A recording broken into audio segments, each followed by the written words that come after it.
Hello, everybody, and welcome to the Pima County Democratic Party's podcast. We are so happy and honored to have Chairwoman Fernandez, Charlene Fernandez, here on our episode for Hispanic Heritage Month.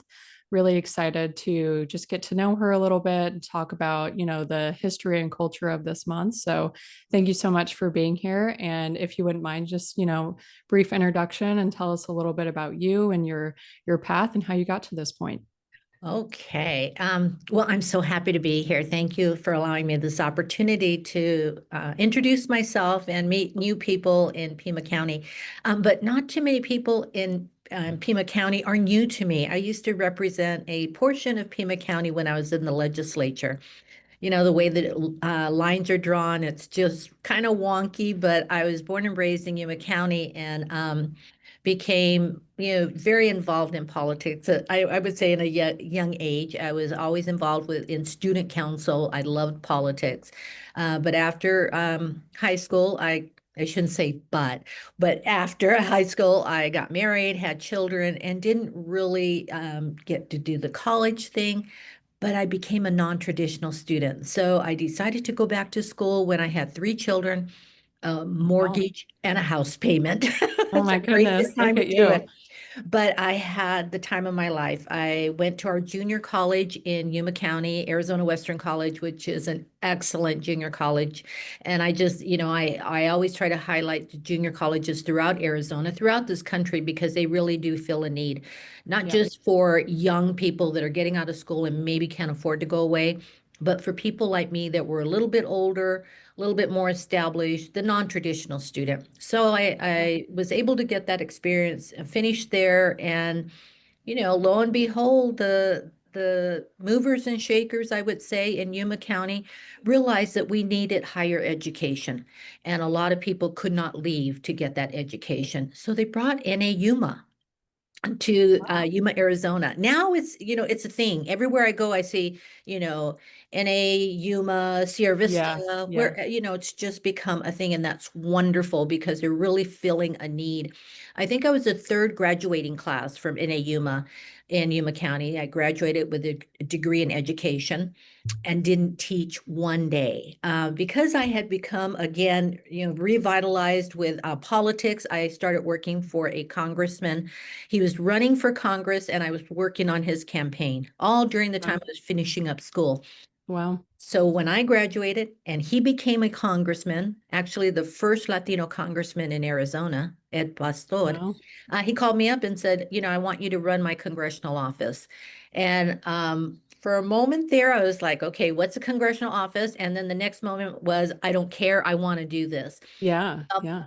When I talk to young people, I always tell them never, ever, ever say no, because there are lots of people that want to see you succeed and they'll help you succeed. And that's exactly what happened to me. Yeah. Yeah. Immediately, I went to Washington, D.C., had lots of training, learned what a congressional office is, constituency service at its best.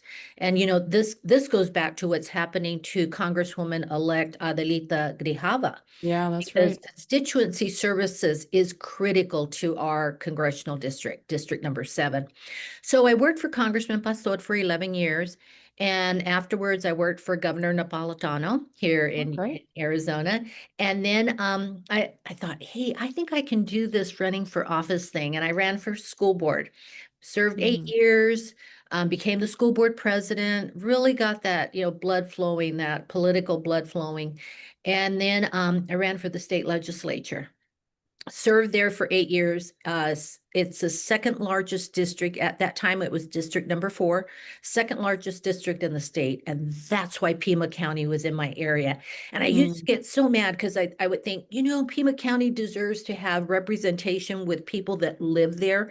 But I got to tell you, in some way, shape, or form, it helped me because Hmm. I went out to Pima County, I went out to the TO Nation, and it just really broadened my horizon. So sometimes when they do that redistricting and they think they're going to hurt you, they help you. Yeah. They make you more well-rounded, Yeah, actually. yeah, Yeah. it does. So, never look a gift horse in the mouth, right? Yeah. Because it Yeah. was truly a gift. Um, and then, I after that, while I was at the legislature, I became the minority leader And it was during the Biden campaign, very involved in the Biden campaign as a minority leader. And then I did something I said I would never ever do. And I resigned from my position in my last session because I received an appointment by President Biden. I was Yeah. appointed to state director of the USDA here in Arizona. That's amazing. Wow. Yeah, like I said, well-rounded. You also have just come from, so many different experiences. I think that make you super qualified for everything you've done.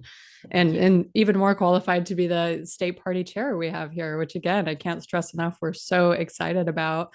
I know we've met a couple times on the campaign trail from my history, and every time I've seen you, it's been over in Cochise County or some rural area. So yeah, really excited for the cycles ahead. Um, I want to again stay on theme with Hispanic heritage. So I wanted to ask you a little bit about your culture. I know you're from Arizona. What are some things about your culture, like, or maybe let's start with a fun question. Okay. If your culture was a song, a movie, maybe some kind of food dish, what would it be and why? Well, I would have to say, although I love movies and I love music, but food dish, because I think our culture is so much about family and it's always around the table and a new food dish. And my mother was such an excellent cook. Anything we want, she would let us pick what we wanted to have for dinner on our birthday. And, that could be roll tacos and, Spanish rice and pot beans, or Mm, it could just be, tortillas, and anything that surrounds tortillas is excellent, right? yes, So agree. I think it would be that Mexican food dish, that home style cooking that was brought to you by, and just fill in the blank. It might be a favorite tia. It might be that nana. I know my children still think about my mom and the dishes that she prepared for them. They always joke and say, no matter what they brought, from the grocery store and put on the table, she could make it into a meal and it would be something Oh, everyone would enjoy. And it was always important for us. We didn't have a large table when we'd sit down to eat. Sometimes if the whole family was there and they brought, maybe some friends or whatever, it might take place in the living room too. mm, But we all sat down at the same time and ate. And it was at the same time every day, that dinner, and then we all helped clean the kitchen and gave my yeah. mom a little bit of a break because she just, made excellent meals. So just any rich Mexican dish that is made from that favorite person. Yeah, no, I relate to that. I mean, and in all fairness to anyone listening, I am a white person, but I do relate to that because I think food like has made me closer to my family, and like having a planned dinner where we all sit, when I'm in town every night, we all sit at the same time and my mom makes us say three things we're grateful for. And Oh, anyway, it just makes me feel closer to my family, and like overall food makes you feel closer to your community. So that makes a lot of sense. I think especially in Pima County, right? Like where food yeah, is so easily accessible, like cultural food and all different kinds. absolutely. So yeah, I definitely resonate. And I would have also chosen a food dish. So And we are what's aligned. funny is you're young, but I'm gonna just take it from experience because no matter how old you get, it'll that scent or Yes. that Yeah. meal being presented will bring back a flood of memories. Yeah. Yeah. I love it. Okay. I want to talk about, or mainly just ask you, like, how, every Hispanic Heritage Month every year, how are some ways that you celebrate or just like take time and space to, observe this special month?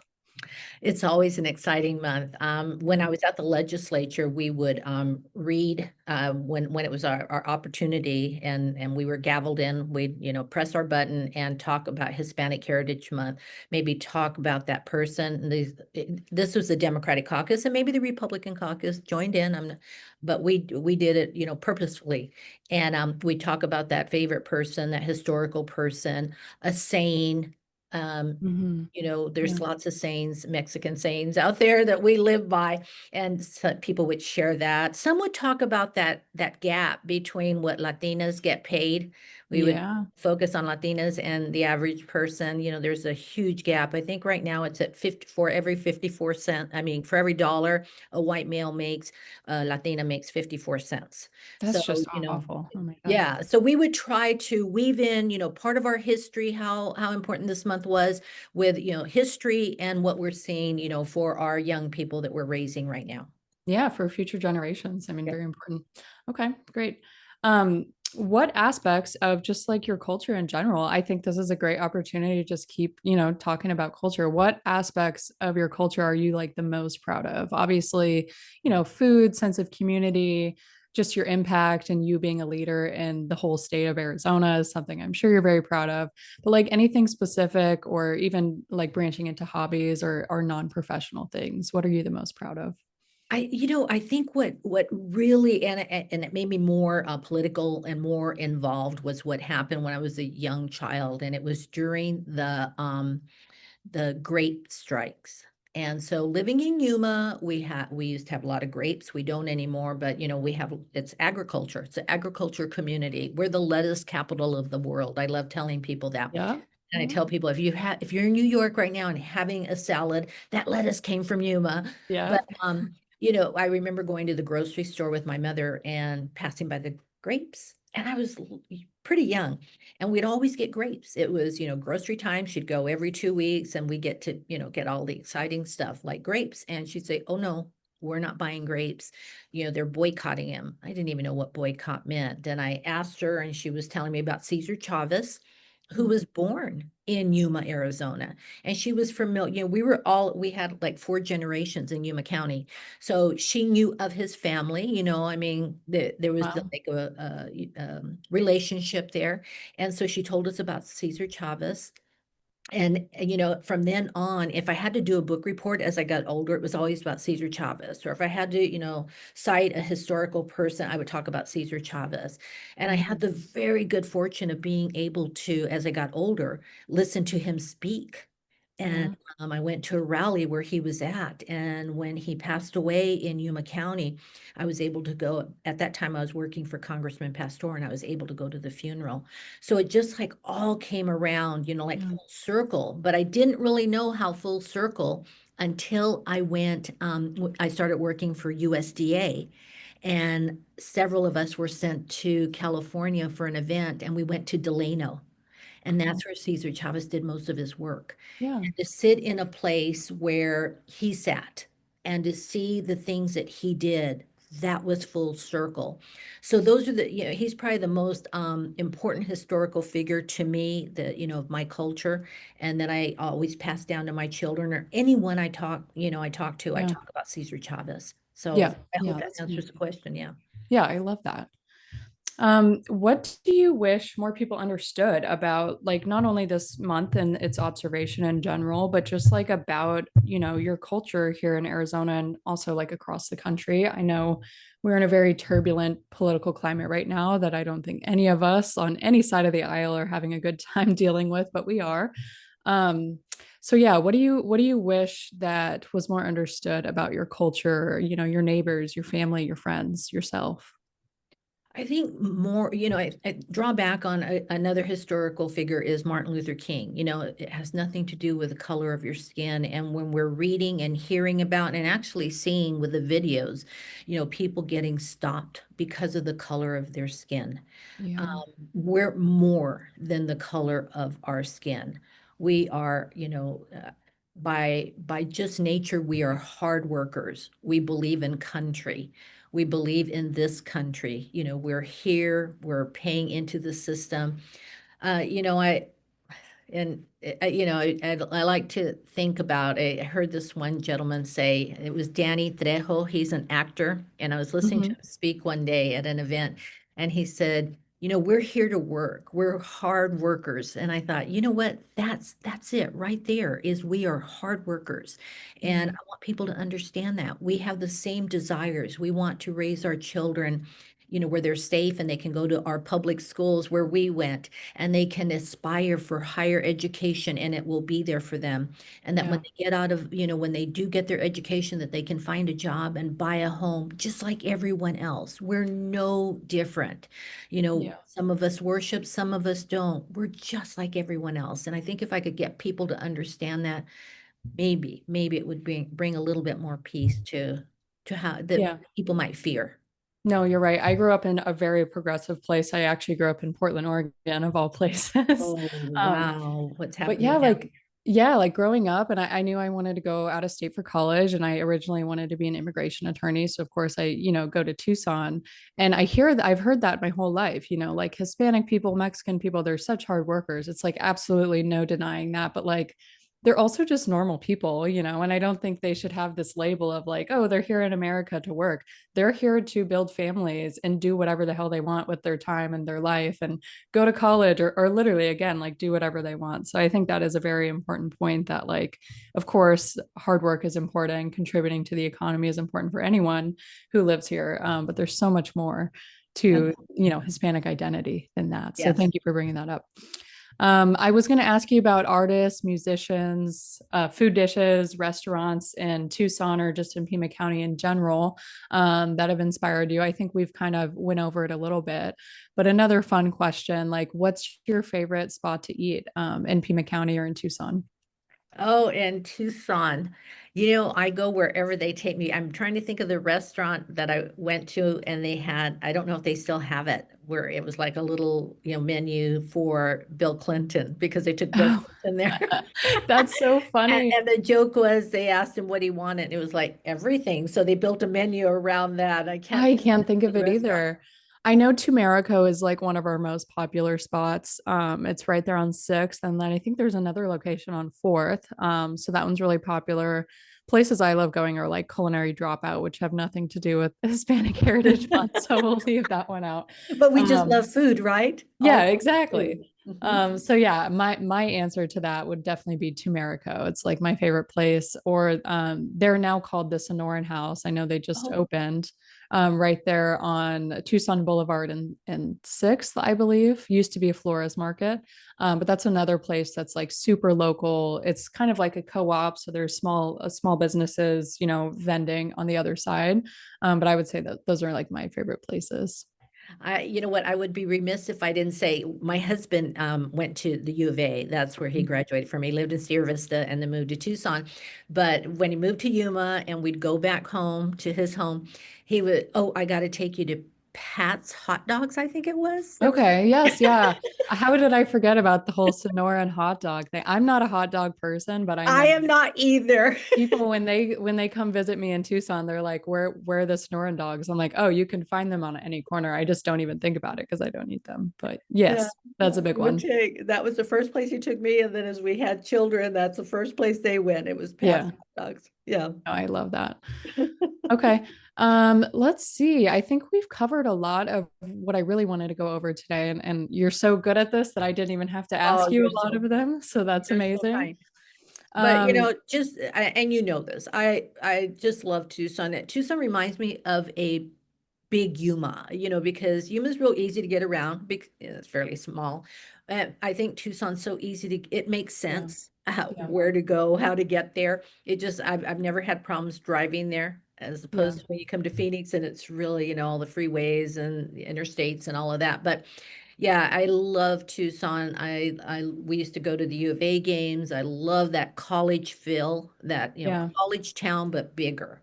yeah. And I just, you've got the best mayor ever. Come on. Oh, yes, Miss Regina Romero. Yes, our And queen. then, now, the first Latina congresswoman elect. I'm just so proud and so excited and just wanting her to hurry up and get I sworn in know. so she can Yeah. get to work because she will do great things. I know it. Yeah, she already has, and she will continue to. Yes. Yes. I think like a lot of us have felt since the election in November, at least speaking for myself, we all of us worked very hard to have gotten to election day last year. And the outcome obviously was nothing like what we wanted.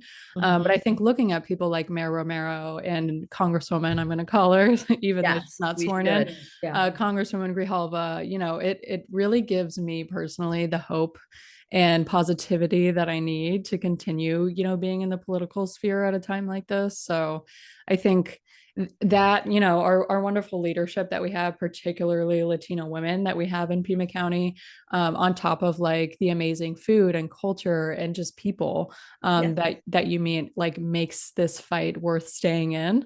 Yes. And I'm just really excited to see, new candidates that we have in the future, how these elections go for city council, which I'm really hopeful about. So Anyone listening, I just want to say I think Chairwoman Charlene and I know and share the sentiment that it's not an easy time to be politically involved, but it is more important than ever. And I know we've been saying that for years now, but I mean, truly at this point, it's like you can't even get on your phone without seeing some crazy, unpredictable thing happening. So I just wanted to say that. Well, I feel hopeful because of everything you mentioned, but I feel hopeful because of people like you, that are Well, talking thank about it, you. bringing it out. Please do not stop because we're banking on you.